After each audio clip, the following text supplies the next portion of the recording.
bien. Estamos entonces en una materia que pertenece al nivel 2, N2, y es la materia número 3, la cual se llama el Evangelio Bíblico, N2, M3, el Evangelio Bíblico. Y estamos en el último tema de esta materia, que es el tema número 5, la praxis del Evangelio.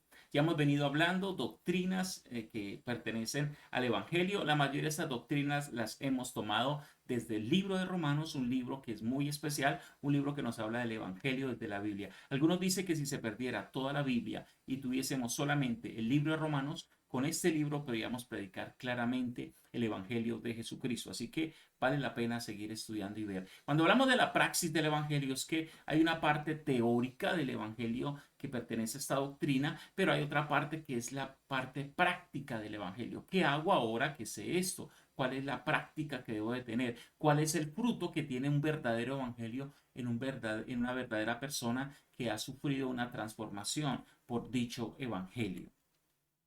Nos vamos aquí con nuestra introducción. ¿Qué resultados produce el evangelio? Porque si muchos cambian la vestimenta, no cambian la actitud? Una muy buena pregunta. Muchas personas dicen ser evangélicas solamente porque cambiaron su vestimenta, pero no porque han cambiado su actitud. Y la otra es porque si muchos cambian el vocabulario, no mejoran sus relaciones. ¡Wow! Esto también es bien importante. Muchos adquieren un vocabulario evangélico, pero no cambian las relaciones ni mejoran las relaciones. Entonces, eso son cosas para evaluar, que son bastante puntuales e importantes. Doctrina del Evangelio, Romanos 1 al 11. Así que Romanos tiene 16 capítulos. Los primeros 11 capítulos del libro de Romanos lo dedica a la doctrina del Evangelio. Capítulo 1 hasta el capítulo 11. Y luego la praxis del Evangelio viene desde el capítulo 12 hasta el capítulo 16. ¿Ok? Entonces esa es más o menos en la mitad del libro de Romanos en el sentido de temas. ¿Sí? Entonces la mitad de la primera parte tiene que ver con la doctrina y la segunda parte con la praxis del dicho Evangelio en el libro de Romanos. Entonces, ¿cómo empezaría Romanos 12.1, que sería el inicio de la segunda mitad? Y aquí lo tenemos. Así que, hermanos, os ruego por la misericordia de Dios que presentéis vuestros cuerpos en sacrificio vivo, santo, agradable a Dios, que es vuestro culto racional. Empieza con una frase bien interesante. Así que, esta frase está uniendo, ¿cierto? Es un enlace que une la primera parte de la doctrina con la segunda parte de la praxis, como también vemos en otras versiones esta frase. Veamos en otras versiones esta frase. Por ejemplo, en la Biblia de las Américas dice, por consiguiente, hermanos, por consiguiente. En la Biblia del lenguaje sencillo dice, por eso. En la nueva versión internacional, por lo tanto. Y en la Biblia antigua oro dice, ahora pues. Entonces mire cómo lo une. ¿Y qué estamos diciendo? Si usted tiene la doctrina, o qué quiere decir más bien el texto, si usted tiene la doctrina, por consiguiente, hermano, debe tener esta práctica. O como dice la Biblia del lenguaje sencillo, si usted tiene esta doctrina, por eso debería de tener esta práctica. La nueva versión internacional, si usted tiene esta doctrina, por lo tanto, debería de practicar esto. Y si usted tiene esta doctrina, ahora pues debería de hacer esta práctica. Wow, me estoy haciendo entender, espero que sí. Así que si usted realmente tiene la doctrina correcta del Evangelio, tendrá la práctica correcta del Evangelio. Me encantan las palabras de Jesús, por sus frutos los conoceréis. Entonces, el fruto del Evangelio, saber que tengo la doctrina correcta del Evangelio es teniendo el fruto correcto del Evangelio, así sabré. La sana doctrina produce una práctica sana. ¿Ok? Entonces la sana doctrina no solo puede existir en la mente de un creyente, la sana doctrina debe existir en la vida, en el carácter de un creyente.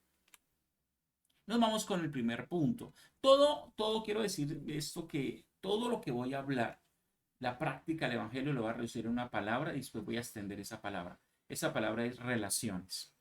Relaciones. ¿Ok? Entonces, el capítulo 12 de Romanos hasta el capítulo 16 lo que habla son puras relaciones, relaciones, relaciones. Entonces vamos a ver que la práctica del Evangelio son buenas relaciones. ¿Ok? Buenas relaciones. Y nos vamos con, con el primer tipo de relación y la relación con Dios, que es la más importante. El evangelio correcto, la doctrina correcta del evangelio produce una relación correcta con Dios, basada en el sacrificio de Cristo. Y aquí va, es importante. Entonces está basada en la gracia, en lo que Él hizo por nosotros más que lo que nosotros hicimos por Él. Dice Romanos 12:1, así que hermanos os ruego por la misericordia de Dios. Y aquí empieza a ver, entonces esta relación está basada en la misericordia de Dios expresada en la cruz del Calvario. Cuando tú analizas el capítulo 11, el capítulo anterior, amplía un poco esta misericordia, pero si analizas del capítulo 1, que es el hombre y el pecado, después del versículo 16-17 empieza a hablar del hombre y el pecado, te darás cuenta que el hombre merecería condenación, pero luego viene la gracia de Dios, la expresión, la necesidad de este evangelio, ¿ok? Y aquí vemos entonces que todo lo que está ocurriendo para que Dios, o todo lo que Dios hizo, es para que nosotros tengamos relación con Él. ¿Ok? Entonces Cristo abre la puerta de entrada para que nosotros que estábamos fuera del Padre, apartados del Padre, sin podernos acercar a Él, ahora podemos acercarnos a Él. Y me gusta porque Pablo usa la palabra ruego, le ruego que aproveche esta misericordia, que aproveche la oportunidad que usted ahora tiene para buscar a Dios. ¿Por qué? Porque Él tuvo misericordia de ti. Y si usted va a una iglesia, si usted conoce esta doctrina, debería estar aprovechando la oportunidad que usted tiene para recibir el sacrificio de Cristo y por medio de este sacrificio tener una relación muy buena con Dios. Así que la relación con Dios se basa en el sacrificio de Cristo. Pero el texto amplía algo más, basada también en el sacrificio personal. Mire, eh, dice, presentéis vuestros cuerpos en sacrificio vivo, santo, agradable a Dios, que es vuestro culto racional. Así que hermanos, primero Cristo se sacrifica y da el primer paso y deja la puerta abierta para que el hombre tenga relación con él. Ahora, si usted quiere tener relación con Dios, entra por Jesucristo, pero usted va a tener que hacer un sacrificio propio, personal. Usa la palabra cuerpo. Presentéis vuestros cuerpos en sacrificio vivo. Y quiero decirle algo acá, y es que el cuerpo, o más bien la carne, se resiste a buscar a Dios. Así que nosotros tenemos que obligar de cierta manera a nuestro cuerpo a buscar a Dios, sacrificar nuestros deseos carnales en Dios y llevarlos a la presencia de Dios. Y esto lo llama aquí el texto culto racional, es decir, es algo que hacemos voluntariamente, conociéndola, razonando. Importante esto. Así que si usted dice que usted busca a Dios solamente cuando desea, lo va a buscar muy, muy, muy poco, ¿cierto? Porque muy pocas veces la carne desea buscar a Dios. El salmista dice, aún mi carne te desea, ¿cierto? Pero eso no ocurre todos los días. Muchas veces empezamos a buscar a Dios, a orar, a ir a un servicio, a hacer algo para Dios sin un deseo. Tengo muchísimas ganas, no, pero cuando lo hago, empiezo a experimentar lo espiritual, wow, y empieza a crecer esta parte. Eso es bien importante de conocerlo. Ok, seguimos acá. Basada en el sacrificio personal. Entonces, cuando hablamos de basado en el sacrificio personal, estamos hablando también de unas prácticas diarias o constantes para mantenernos en este sacrificio, mantenernos en esta relación más bien. Entonces, ¿cuáles son esas prácticas? Son disciplinas espirituales. Devocional. El devocional es para escuchar a Dios. Esta disciplina espiritual requiere que uno diariamente lea la Biblia en una porción no muy grande, una pericopa pequeña, quizás entre 2 a 5 versículos, quizás, para que allí usted pueda estudiar estos versículos y conocer más profundidad sobre estos textos y ver así la voluntad de Dios por medio de esa palabra. Otra práctica es congregarse. En el congregarse, usted y yo adoramos a Dios, lo escuchamos, hablamos con Dios, le servimos, entre otras cosas, y esto lo hacemos ya no solo, sino en comunidad. Congregarse es una de las cosas que más fortalece la vida del cristiano, que más da fuerza. Una un culto, 2 horas de servicio pueden transformar la vida de una persona. Puede ocurrir un milagro, pueden pasar cosas maravillosas. Así que la Biblia nos ordena o nos manda a congregarnos. No solamente es una opción para el creyente, sino que es un mandato para el creyente. Congregarse va más allá de ver un culto. Congregarse tiene que ver con ser comunidad y hacer parte de esa comunidad, ¿cierto? En las obligaciones de esa comunidad y en los privilegios de esa comunidad. También leer la Biblia. Este no va más allá del devocional. Leer la Biblia. En el devocional leemos pequeñas porciones y las estudiamos. En la lectura bíblica tratamos de hacer lecturas ya más amplias. Estamos hablando aproximadamente de 4 capítulos al día, que es nuestra meta para poder llegar a leer la Biblia toda en un año. Así que leer la Biblia nos ayuda a conocer el plan de Dios de manera global, la voluntad de Dios de manera global, cómo Dios ha venido desarrollando dicho plan en la humanidad y para dónde vamos. ¿Ok? Entonces es bien importante la lectura de la Biblia. También tenemos las vigilias. Las vigilias se hacen de noche, es para vencer la tentación, ¿cierto? Dice el texto que el espíritu, la verdad, está dispuesto, pero la carne es débil. Y la vigilia viene para vencer dichas tentaciones. Así que debemos buscar a Dios también en las noches, hacer vigilias.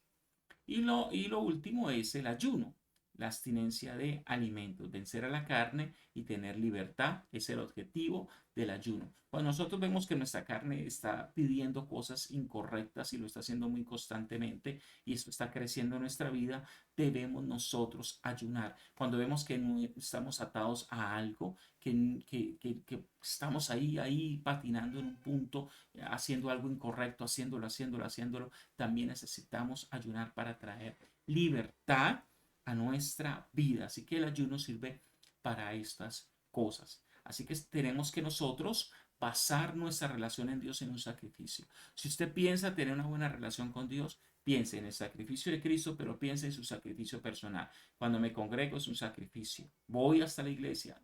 Me deleito, sí, pero cuando inicio tengo que hacerlo desde mi voluntad, no simplemente desde mi deseo. Cuando hablo de sacrificios, que parte de mi voluntad más que solamente de mi deseo, parte de mi decisión más que de mi deseo, ¿ok? Por eso es un sacrificio. Orar es más una decisión que un deseo. Congregarse es más una decisión que un deseo. Leer la Biblia es más una decisión que un deseo. Hacer el devocional es más una decisión que un deseo. Vigilar, ayunar es más una decisión que simplemente un deseo en nosotros.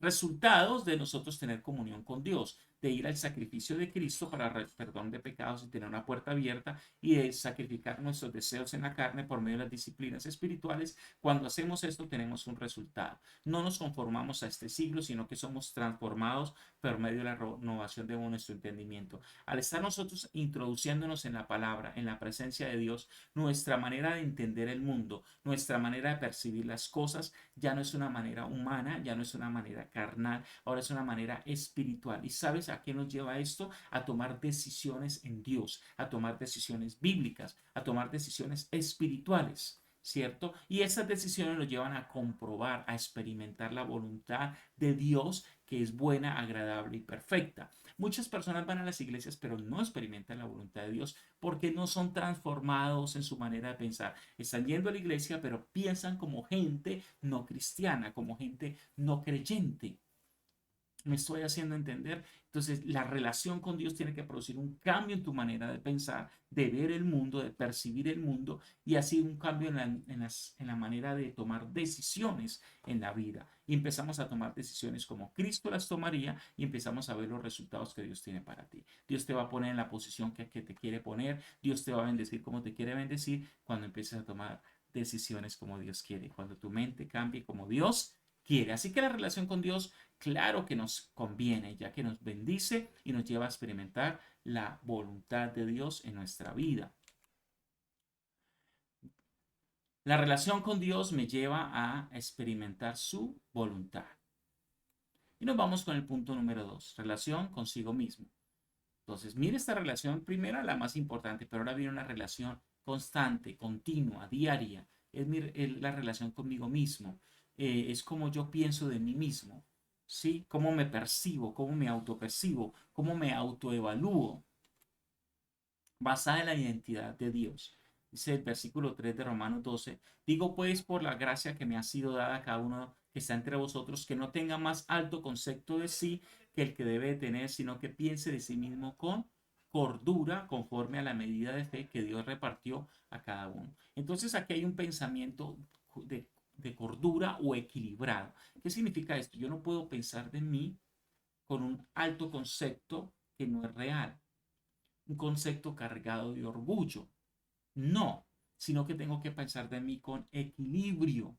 Las personas que piensan con orgullo se van a ver mal. Y aquí hay una gráfica que nos empieza a ilustrar eso. O sea, no puedo pensar que soy nadie. O sea, yo soy nadie, yo pues no valgo un peso, ni puedo pensar soy el mejor de todos, estoy sobre todo el mundo. No, yo debo pensar con cordura, es decir, yo pienso soy el que Dios dijo que soy.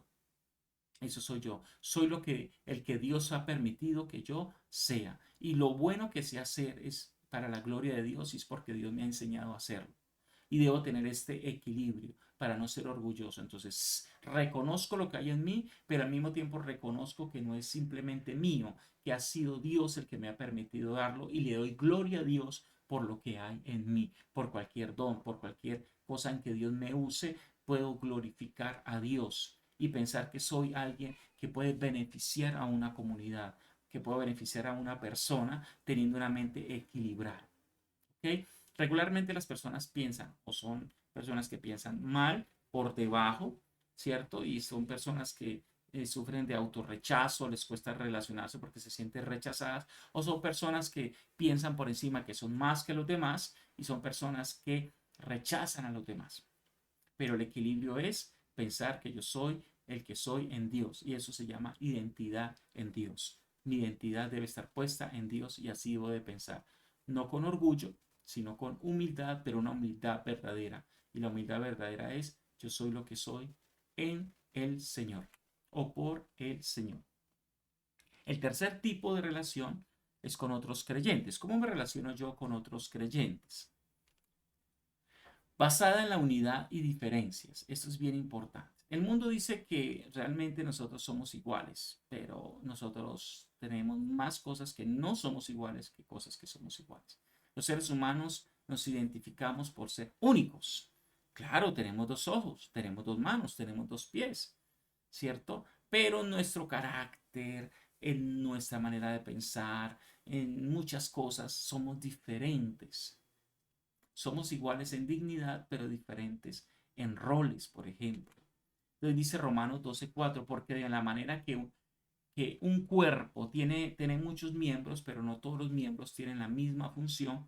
Y aquí explica con una ilustración, la ilustración del cuerpo. Entonces, nótese que tenemos, por ejemplo, dos manos, la mano derecha y la izquierda, pero no son iguales. Si nos quitaran las manos y las pusieran al otro lado, pues quedarían al revés porque no son iguales. Ni de peso ni de tamaño hay unas pequeñas diferencias, ni de forma, en el sentido que una es contraria a la otra. Igual sucede con los dos ojos, con las dos piernas. Amados, pero cada parte de nuestro cuerpo va haciendo que nuestro cuerpo funcione en una unidad si estas partes funcionan favoreciendo una a la otra. Dice, así nosotros siendo muchos somos un cuerpo en Cristo, todos miembros unos de los otros. Entonces, así nosotros pertenecemos al cuerpo de Cristo, cada uno como Dios nos hizo, con esas particularidades, con esas diferencias, pero en la unidad del Espíritu, que es en el amor. ¿Ok? Entonces Dios quiere que reconozcamos nuestras diferencias para honrarlas, para trabajarlas, para edificarnos juntos. Miremos aquí un poquito más. Edificándonos en el amor con los dones. Aquí está el Cristo y su cuerpo. En el cuerpo está el servicio, dar, presidir, profecía, exhortar, enseñar, misericordia. Todos estos dones del Espíritu de Dios están en los creyentes y los creyentes al unirnos con estos dones estamos mostrando a Dios. por medio de nuestra vida y estamos edificando a otros y edificándonos a nosotros mismos. Otros nos edifican, nosotros edificamos a otras personas por medio de estos dones. Por ejemplo, la profecía se usa conforme a la medida de la fe de cada persona. Eso explica el texto. El servicio se hace con amor. La enseñanza debe ser con dedicación. La exhortación debe ser animando con la verdad. Este me encanta, animar, pero con la verdad. No te voy a decir mentiras, pero animar. Te voy a decir la verdad, mire, tú estás mal por tomar estas decisiones, pero Dios puede llevarte a esto si te arrepientes y llevas a esto.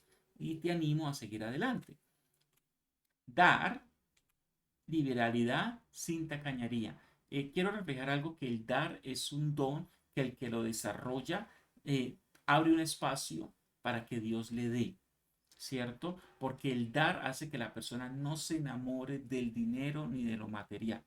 El dar es la manera de Dios para que el corazón sea libre del amor por lo material o el dinero. Presidir, que tiene que ver con dirigir, con empeño, con carisma, con verdad. Misericordia es ayudar con alegría a otros que lo necesitan. ¿Ok? Entonces, mire, si estos dones que se nombran acá, y recordemos que hay más dones en la Biblia, pero aquí en Romanos se nombran estos dones en esta parte, si los usamos correctamente en unidad, nos edificaremos, porque alguien que tiene profecía puede edificar a alguien que da, alguien que enseña puede edificar a alguien que tiene misericordia. Entonces, y así viceversa, podemos edificarnos los unos a los otros. Tratar con amor, honra y preferencia. Entonces ya sabemos, cada uno tiene dones diferentes, pero tenemos que aprender a amar a estas personas que tienen los dones, a honrarlas y preferir, darles preferencia. Dice Romanos 12:10, amados los unos a los otros con amor fraternal. Entonces, wow, esta persona tiene unos dones y lo voy a aprender a amar con amor fraternal. Voy a honrar su don y voy a tener preferencia los unos por los otros. Y aquí hay un ejemplo. Tú reconoces que alguien tiene un don, te acercas a él y de corazón reconozco el don que tienes y espero que Dios te use mucho con ese don. Entonces vemos inmadurez cuando uno como creyente tiene un don y quieres competir con otro que tiene otro don. Mostrar que soy mejor. Y busco honra, ser honrado, pero no busco honrar. La verdadera persona espiritual busca honrar antes de ser honrado, honrar a otros, darles preferencia y tratarlos con amor. Así que cuando alguien no ha madurado en Cristo, ver el desarrollo del don de otra persona le puede afectar. Pero cuando alguien ha madurado en Cristo, ver el desarrollo del don en otra persona le puede edificar porque ese don va a ser ministrado de parte de Dios a su propia vida. Viene la cuarta relación, que es la relación con el prójimo. Bendecir a los de mala actitud. Entonces, ¿cómo me relaciono? Primero, hay mucha gente afuera que no es creyente, simplemente es nuestro prójimo, y tienen malas actitudes. Y dice el texto, bendecir a los que os persiguen, bendecir, no maldigáis. Entonces, la clave con esas personas que a veces hablan mal de nosotros es bendecirlos. De esta manera estamos atacando en esa mala actitud. Acompañar en los picos, esto me parece bien interesante. Mira lo que dice el texto, gozaos con los que se gozan y llorad con los que lloran. ¿Por qué le llamo acompañar en los picos? Porque las personas tenemos esos picos, picos muy buenos arriba, picos muy malos abajo. Entonces, cuando alguien está de fiesta, por ejemplo, alguien se graduó, es bueno acompañarlo, pero también cuando alguien está de luto, está de dolor, también es bueno acompañarlo. ¿Ok? Y eso es lo que aconseja el texto. Acompañar a las personas en los picos. Relaciones con los humildes. La Biblia nos aconseja, si usted va, mire cómo dice el texto, mejor dicho, unánimes entre vosotros, no altivos. La altivez afecta mucho, sino asociados con los humildes.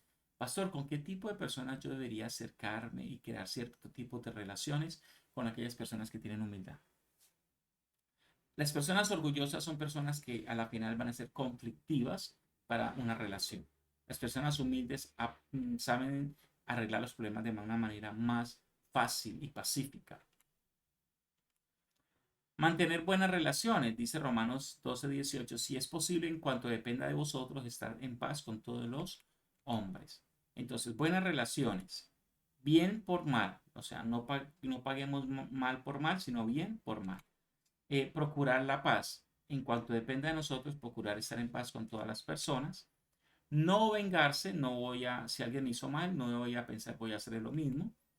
Ayudar al enemigo, si tu enemigo tiene hambre, dale de comer, si tiene sed, dale de beber, si está desnudo, dale ropa, ayudar a tu enemigo y vencer con el bien el mal, ¿ok?